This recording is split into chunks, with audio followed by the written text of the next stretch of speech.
कोळीकीच्या रेसिपीमध्ये आपलं स्वागत आहे। आज आपण जेवणाची लज्जत वाढवणारी कच्च्या कैरीची चटणी बनवणार आहोत। आता उन्हाळ्यामध्ये या कैऱ्या उपलब्ध असतात मार्केटमध्ये। अशी फ्रेश अशी कैरी घेतलेली आहे, असे तुकडे करून घेतलेले आहे मी। ओला नारळ घेतलेला आहे अर्धी वाटी। या चटणीसाठी ओला नारळच वापरा। 4 हिरव्या मिरच्या घेतलेल्या आहेत। तुम्हाला कमी तिखट पाहिजे असेल तर कमी सुद्धा करू शकता। लसणाच्या पाकळ्या घेतलेल्या आहेत मी 4। हे लसूण मोठा असल्याने मी 4च घेतलेले आहेत, छोटा असेल तर तुम्ही जास्त घ्या। कोथिंबीर घेतलेली आहे देठासकट। जिरं घेतलेलं अर्धा चम्मच। ही गूळ घेतलेले आहे मी 1 चम्मच। तुम्हाला गोड नको असेल तर नाही घातलं तरी चालेल। मीठ घेतलेले आहे आणि फोडणीसाठी तेल घेतलेले आहे, हिंग घेतलेले आहे आणि मोहरी घेतलेली आहे। तर एक मिक्सरचं भांडं घेतलेलं आहे मी।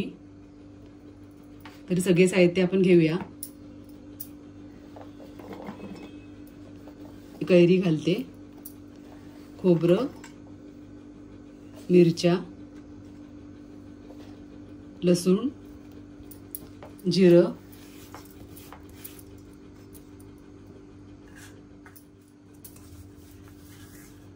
गूळ घालायचं आहे। गुळाच्या ऐवजी साखर सुद्धा वापरू शकता। मीठ घालायचं आहे चवीनुसार। आता कोथिंबीर घालूया। सगळे असे फ्रेश साहित्य घ्यायचे, त्याच्याने आपल्या चटणीला खूप छान टेस्ट येते।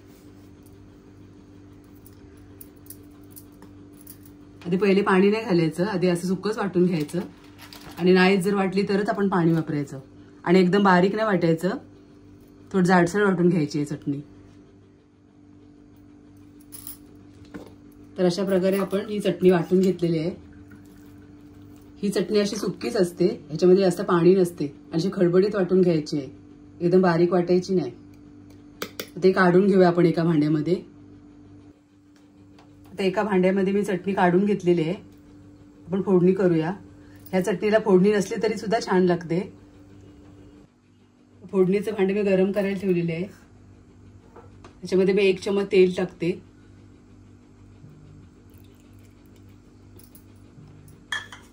तेल गरम झालं की त्याच्यामध्ये आपण मोहरी घालूया।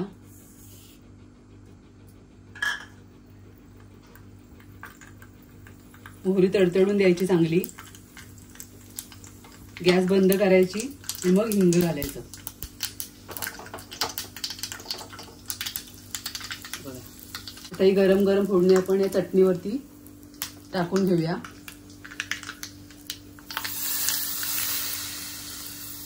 हे बघा, छान अशी आपली चटणी तयार झालेली आहे।